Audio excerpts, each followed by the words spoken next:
right, Shalom. First and foremost, I would like to give all praise and glory unto Yahweh, Bahashem, Yahweh Shai, Bahashem, Kakodash. Double honors unto the apostles and the elders of GMS who rule well, teach well, being great examples for his younger brothers, and peace and blessing, salutations to the hopeful elect out there pushing his word and truth and in sincerity across the four winds in the name of Yahweh Bashim Shai, pushing to get up out of here. Shalom to the whole elect of believers, the listeners who may have came back to the obedience of the scriptures through faith in Yahweh Bashim Shai. All right, and what I want to get into today, is dealing with, this word avant-garde, all right, which is a French word, in the Elder Apostle Bar, he mentioned it, in the lesson that he did, not too long ago. And when you go into, the position, that we're in the truth, okay, we could be described as the avant-garde in righteousness, man. The avant-garde of Yahweh Bashim Al Shai, because as the Lord has raised his men up to be forerunners of the kingdom that's to come to the earth, all right, that's to shortly come to the earth, that puts us in the position of an avant-garde, all right? And when you go into the definition, all right, it says avant-garde is used to describe something that is innovative, all right, experimental or cutting edge, or it is often used to describe art or political movements. Now, I want to really get this one as far as the art. It says avant-garde art is innovative and breaks with tradition. Okay, now this is not art, okay, but this is a culture that we're bringing, okay, to the earth. A standard that's Yahweh Bashim Al Shai is bringing to the earth, man. And we're the heralds for that standard that's coming to the earth, because Yahweh Shai is bringing the standard to the earth, man. So before that standard is actually put in place, okay, the Lord has us on the forefront speaking of these things, man. Okay, and when you go into the definition, it says avant-garde art is innovative and breaks with tradition. And see, the traditions of this world is off, it's wicked, it's perverse, it's satanic. Everybody outside this truth has some form of satanic anti-Messiah vibration on them, man. So what we're speaking in righteousness through the words of Yahweh Bashim Al Shai is breaking from tradition, man. Okay, the wicked traditions of this world. Matter of fact, let's get that real quick. We'll go back to it. Okay, this is the book of Matthew, book of Mark. Okay, this is the book of Mark, chapter 7. Okay, in verse 9, and it says, and he said unto them, matter of fact,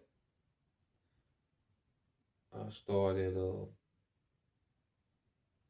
6, it says, Mark 7 and 6, it says, he answered and said unto them, well have Isaiah prophesied of you hypocrites. So he's speaking of the leadership of this time, that they had they was putting up a righteous front, but really they wasn't right.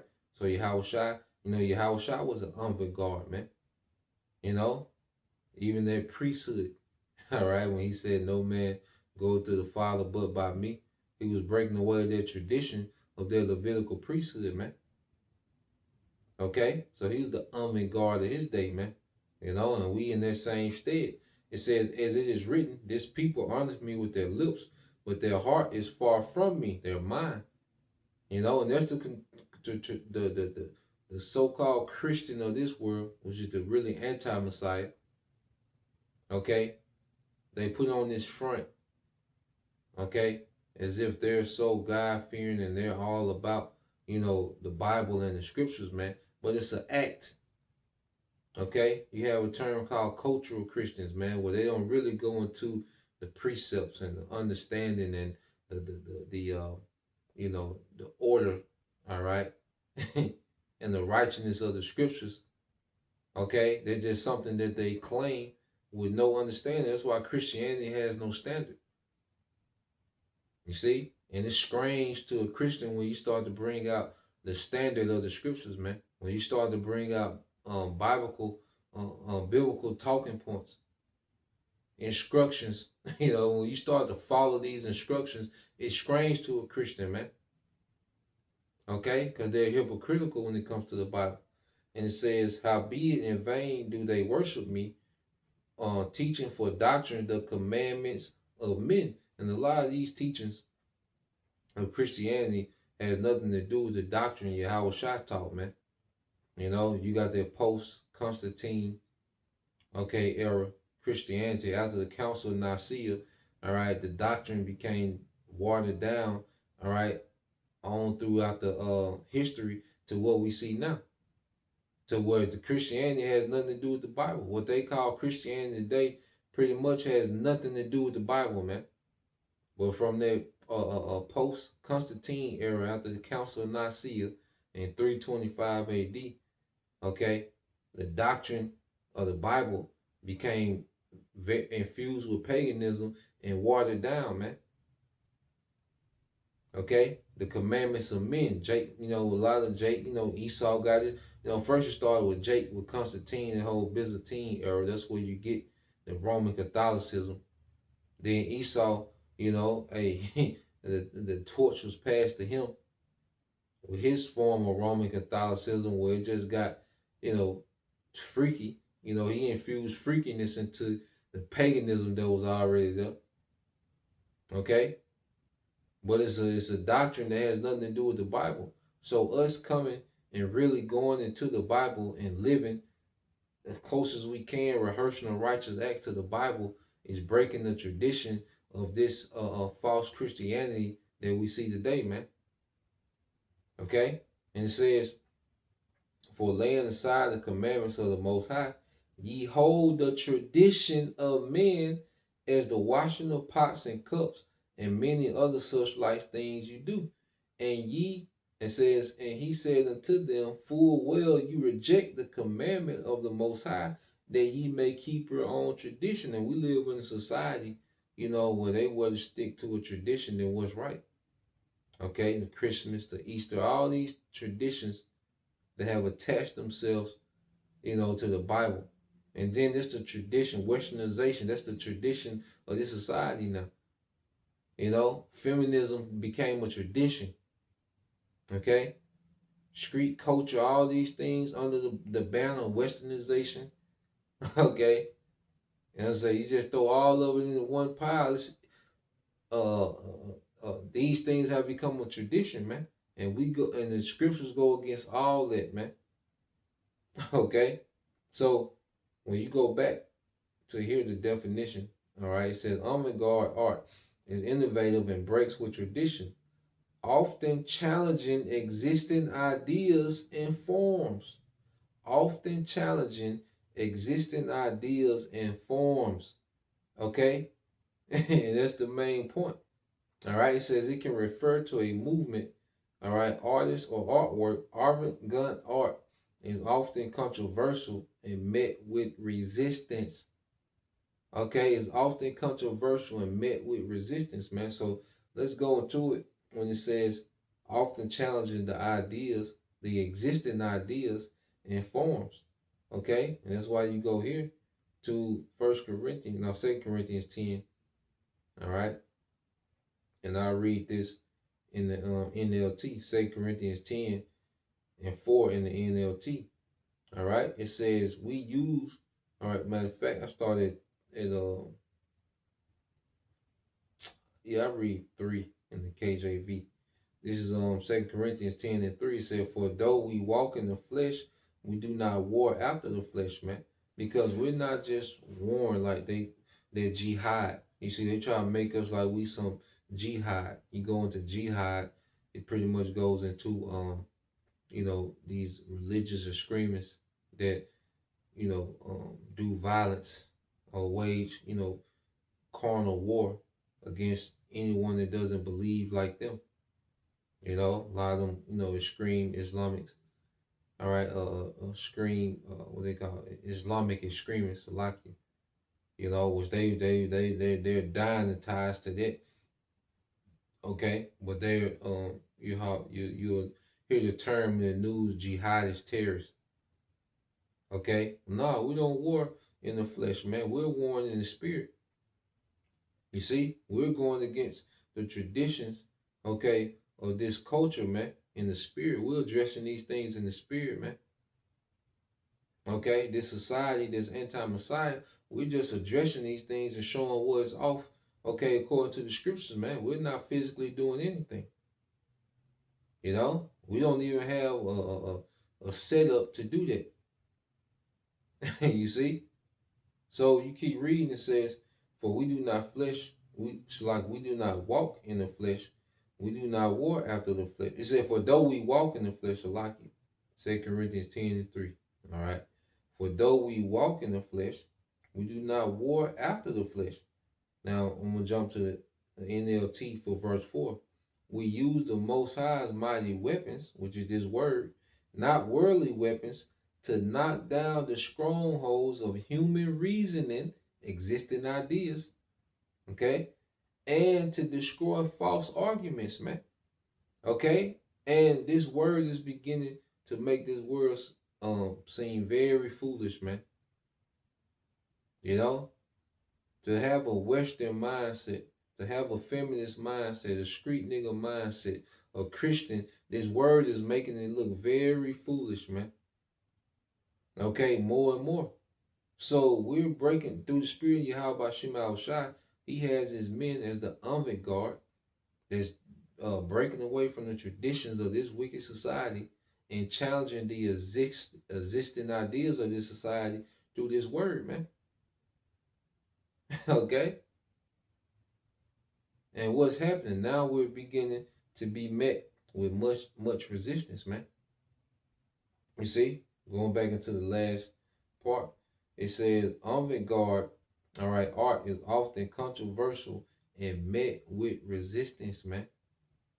Okay, even when you go here, let's get this in Acts as the gospel was being spread. Okay, what was the reaction? What began the reaction, man? Hey, people started losing it, man. There was a heavy resistance against the gospel going forth, man. Okay, because the gospel is ahead of its time. Okay, but the Shai is gonna come, and guess what? Everyone's gonna be enforced to catch up with this, man. You see? Matter of fact, let's get this in Acts, and then we'll get to that point. All right, it's the book of Acts, chapter 28. So this was Apostle Paul, okay, was being held, okay, under Roman authority, um, after he had appealed to Caesar, okay, but he was allowed to have, visitors, so you will have, those of the circumcision that would come and see Apostle Paul, and they was, inquiring, okay, about the doctrine, man. Okay, because of the Apostle Paul, hey, this him teaching to the Israelite foreigners, them preaching Yahweh Shai over the law, that was foreign to the traditions, all right, that the circumcision came up when our forefathers came up. That's all they knew was the law of Moses, the sacrifice, the temple, that's all they knew. You see? So, and this gospel is going against the tradition, okay? Hey, there was a lot of resistance, man. The apostles, they faced a lot of resistance, man. You know? And the Israelite foreigner was you see? Hey, it was very controversial, man. All right, this is Acts 28 and 20. It says, for this cause, therefore, have I called to see you, okay, and to speak with you, because that for the hope, matter of fact, let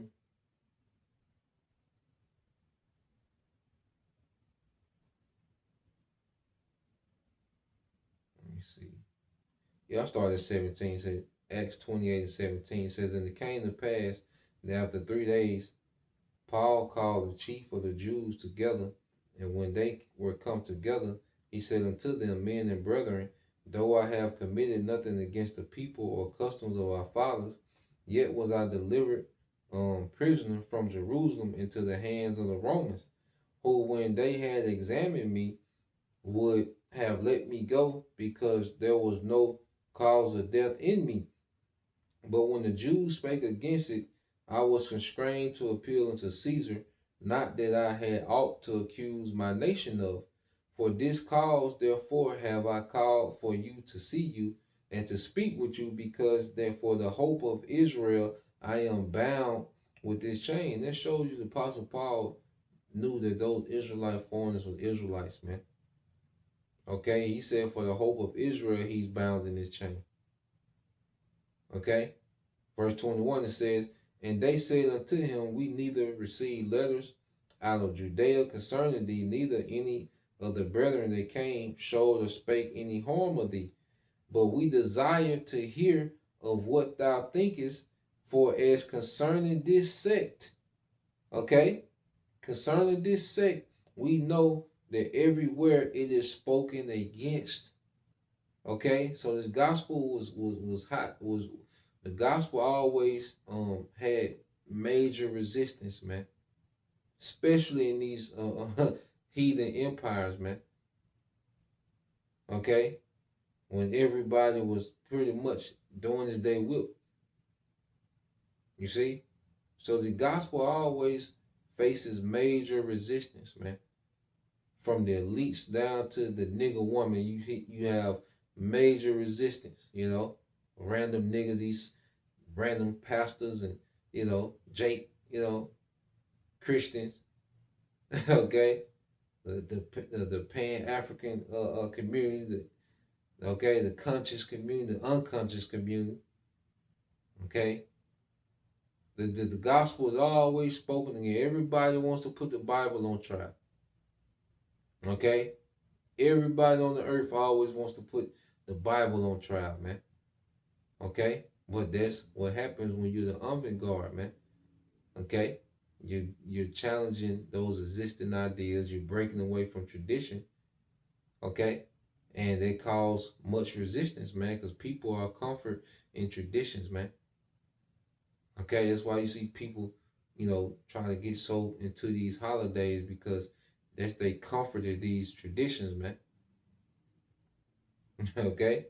But you read this in the NLT, it says, but we want to hear what you believe. This is Acts 28 and 22 in the NLT. But we want to hear what you believe, for the only thing we know about this moment is that it is it's like the only thing we know about this movement. The only thing we know about this movement is that it's denounced everywhere. Okay? So they coming to Paul like, look, the only thing we know about what you've been preaching is that it's denounced everywhere. So they wanted to get into the details of the doctrine. And Apostle Paul broke bread with them. But guess what? Some of them didn't believe. But most of them didn't believe. You had a few that did. But most of them didn't believe, man. That's what made, and this account made the Apostle Paul even stop worrying about those of the circumcision, man. He started focusing on his office to the Israelite foreigners, man, who were known as Greeks or Gentiles or the uncircumcision in the New Testament, man. Okay? So let's go from here. All right. Um, but yeah, because the avant-garde, is known as a movement. Okay. All right. That's another thing that's known as a movement. But this is a movement that's ahead of its time. Okay. And I'm saying the world gonna have to catch up, man. And this is why we're not here to be approved by men. We don't need men's approval, man. The elect was predestined and approved and justified before the foundation of the earth. That's why, it's going to work in our favor, because the Lord, okay, already has the elect justify the men that he will put on the forefront, to break away from tradition. Just like Abraham, he had to break away from the tradition. Okay, he broke away from his father's house. He broke away from the traditions, man. A lot of us, we had to separate from our families. Okay, everybody's situation different, man. Hey, some brothers, some believers had to completely, be removed. Cut ties to some degree. You know, but spiritually and doctrine wise, for sure, we had to separate from our family, man, just as Abraham did. Okay, and then the Lord started dealing. Okay, so we had to break away from tradition. Okay, we challenge existing ideas, and we're met with resistance, man, and that's what makes up an avant-garde, man. So, hey, this great awakening, all right, of the Israelites is an avant-garde in the earth, man. Okay, but Yahweh Shema Shai is going to justify us in the end. Okay, and we're going to, even in death, we're going to be justified when the Lord raises us up. Those that have to be, because it's not going to be just a slaughter. Nah, man. You're going to have those beheaded for the testimony of Yahweh Shai as it is written, you know. But you're going to have a standard lifted as well. And that's going to be the Lord justifying his people, man. And then when he resurrects those that died in his name, that's going to be them being justified as well, man. So the elect is going to be justified and validated across the board by Yahweh by Shema Shai. We don't look for this world's validation, man. Okay? Which that's another topic, man. You see? So let's go here. Matter of fact. All right. You know, let's do a video on that. Okay. So let's go here to um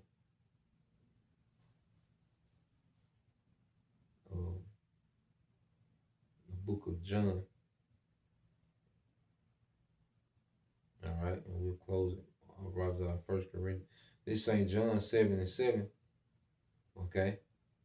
And it says the world cannot hate you, but me it hated, because I testify of it that the works thereof are evil. So it's Yahweh Shai that's challenging these existing ideas that run the earth, that dominate the earth, man.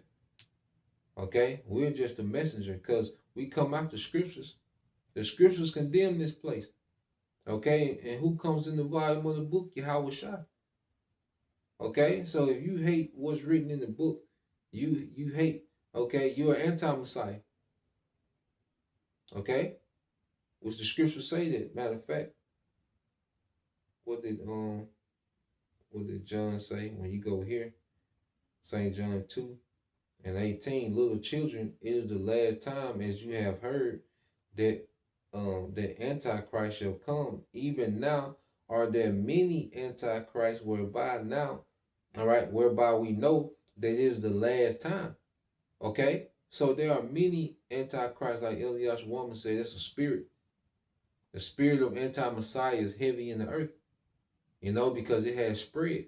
Christianity played a major part in spreading that anti-Messiah, all right, mindset that we see dominate the earth, man. And anything outside of the truth is anti-Messiah. But Christianity is the biggest, collection of niggas that are anti-Messiah, man. These nations, Jake, these heathens in Christianity, that's the biggest, demographic of anti-Messiah is anti-Christians, man. Okay? So we understand we're in the last time, because this anti-Messiah mindset dominates the earth. This is the major majority of the earth, man. Okay? You go here to 1 John chapter 5, verse 19. And it says, and we know that we are the Most High, and that the whole world lieth in wickedness. Everything outside of Yahweh Bashim Al Shai lieth in wickedness, man. Let's read this in the NLT, 1 John 5:1. We know that we are the children of the Most High, and that the world around us is under the control of the evil one, man. Because Esau comes in the energy of Satan, and Esau, okay, pushes that vibration throughout the earth, man. That adversary against righteousness vibration, he pushes that in the earth, man. Okay? Well, people are silent about the wickedness, but they protest for the right to delete children. Okay? Well, they're silent about all the wickedness that goes on in the earth. But when you try to, when there's something that challenges their liberty to do wickedness, then it's an uproar, man. Because they under that enchantment of Esau, Edom, and Esau comes in the energy of Satan. Okay, but we come to a time where, hey, as the scriptures say, let's get it. And we'll end it here in 1 Corinthians 7 and 31. It says, and they that use this world, because we still here, so we gotta use this world to handle our obligations, man. We still gotta operate, you know. We still gotta function because we have to be up and functioning, all right, and handle our business in this society so we can man our office, man. Okay, and it says it's not abusing it, so we don't abuse it. Okay, and then now we in the spirit of drawing back more and more, drawing back more and more from this world, man. Okay, that's the spirit that we in now, man. We in the spirit of drawing back more and more from this society. Okay, and getting into the world that's to come. Because as we preach about, okay, the world to come, yeah, we should be constantly preparing ourselves for the world to come, the righteous age, the righteous rulership of Yahweh. We could constantly be conforming our minds to the world that we read about, the righteous kingdom that we read about, man. Okay? What manner, seeing all these things shall be dissolved, what manner of person are we to be? Okay? And it says, and not abusing it, for the fashion, okay, of this world passeth away. And we go here. Because the fashion of this world finna fade away. You see? The way of this society, it's finna be old news and pretty soon forgotten. Okay, we gotta end with that. This is the word in the Greek was schema. Alright? And you go into it, it says the habitus is comprising everything in a person which strikes the sense. The figure, the bearing, the image of the beast, man. Pagan Rome. Okay? This is pagan Rome revived in the earth. The pagan Roman Empire revived in the earth, man. The suit and tie, the new toga. Okay? And then the culture of pagan Rome dominates the earth, man. You had poets and musicians and gladiators, and okay? It was about clout, vanity, lewdness, do as thou wilt. Okay? The police, pretty much the fire department comes from Rome. Under Augustus, man. Look it up. You see? Because of the civil unrest, police force, FBI, all those ideas come from Rome, man. Restaurants, fast food, okay, public gyms, all that comes from the Greco-Roman Empire, man. Okay, well, the Greeks was in that, but the Roman Empire absorbed a lot of the culture of the Greeks as well. Which this world is under that Greco-Roman Empire image, man. Okay, it says bearing discourse, actions, manner of life, etc., man. Manner of life, man. Okay, so the fashion, the manner of life of this world is going to pass away. Okay, and the thing that people are into and idolize, and just worship. Okay, it's not going to be a thing anymore soon. Okay, let's go here. Let's get Isaiah 60, say 65 and 17. All right, Isaiah 65 and 17. For behold, I create new heavens, a new rulership, and a new earth, a refreshed earth. This post, nuclear destruction. Okay, when the fire is gonna do a lot of cleansing, man. The earth is gonna, have they have a new look. Okay, and it says, and the former shall not be remembered. In this current age is not gonna be remembered. So we're just ahead of our time. We're not wrong. We're just ahead of our time. Okay, we're just ahead of our time, man. All right, but the Lord is gonna validate, okay, His elect in the near future, man. Lord will, we can get into that topic. It says, and the former shall not be remembered nor come into mind, man. So the thing that people cleave on to and love so much, and these cultures and the way, the reasoning, and it's not even gonna come to mind in our kingdom, man. You know, because that first 1,000 years is to us as immortals, Lord will. We make it that first go around, man. But 1,000 years to an immortal is a day. So that 1,000 year reign, it's gonna be erasing the madness that Esau established as a culture in the society, man. Okay? And it's just the beginning of the immortal kingdom, all right, that we're gonna rule, man. With Yahweh Shah, Albaratazar, we endure. Okay? So that's the point, Lord will, you brothers. All right, and you sisters edified till next time I say shalom.